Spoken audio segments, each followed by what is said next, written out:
Good morning সকলকেই। আমি সকাল সকাল উঠে পড়েছি আর এদিকে ব্রাশ করে রেডি হয়ে নিচ্ছি। কিছু কাজ রয়েছে যার জন্য বাইরে যেতে হবে। আর বাইরে না প্রচণ্ড রোদ, সেজন্য SPF 30 ইউজ করছি, যেটা কিনা আমার স্কিনকে প্রোটেক্ট করবে বাইরের সান হিট থেকে। এছাড়া বাইরে প্রচণ্ড ডাস্টও রয়েছে, যার জন্য মাস্ক ইউজ করেছি।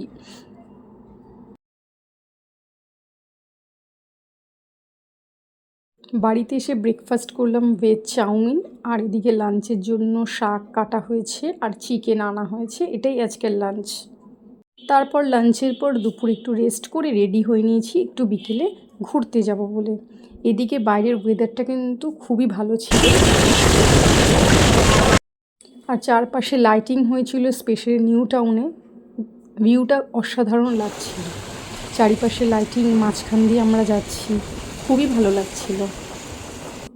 তারপর আমরা যখন ফিরছিলাম, একটা গাড়ি থেকে একটা ডগি বেশ উঁকি মেরে যাচ্ছিল, দারুণ লাগছিল কিন্তু, তাই আমি একটু ক্যাপচার করলাম।